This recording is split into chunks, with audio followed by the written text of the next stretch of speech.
On ne prononce pas le H dans « je te hais ». On n'invite pas le voisin comme ça, juste pour faire connaissance. On n'utilise pas trop en face du trait. Le trop a une connotation négative. On n'en fait pas trop, on mesure ses élans. On ne veille pas à sujet, verbe, complément, comme dans les dissertations, ce n'est pas systématique à l'oral. On ne s'attend pas à reconnaître des amis dans une foule. On dit pardon quand on frôle quelqu'un. On s'excuse tout le temps. On se frôle tout le temps.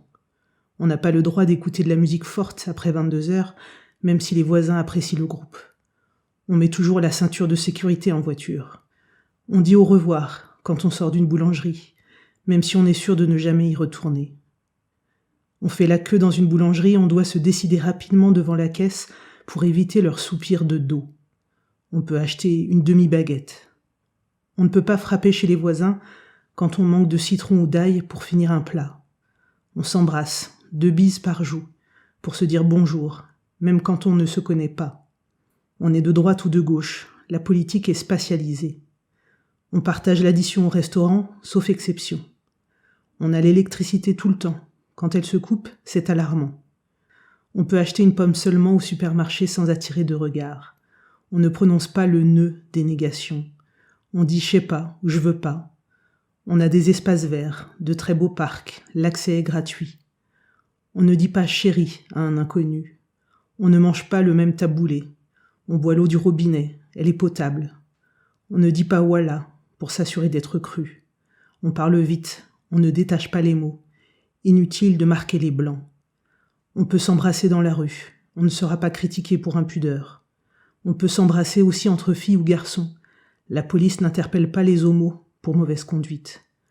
On n'a pas besoin d'une voiture pour circuler, langueur des transports en commun.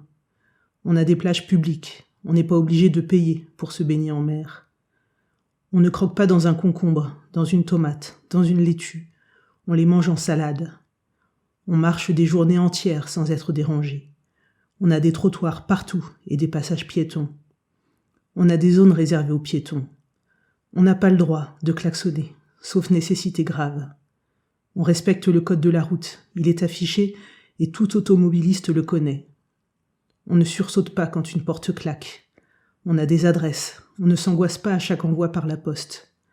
On a des feux qui organisent la circulation. On a des droits civiques. On a des devoirs aussi, payer des impôts par exemple, ou voter. On peut emprunter des livres gratuitement dans les bibliothèques. On peut rentrer au centre Pompidou sans payer. On peut aller au cinéma seul. On peut même aller seul au restaurant, au café. On passe des journées entières sans parler à personne, des semaines parfois, et la langue est lourde quand ça reprend. On visite les églises sans prier. Le silence s'installe comme évidence et nécessité.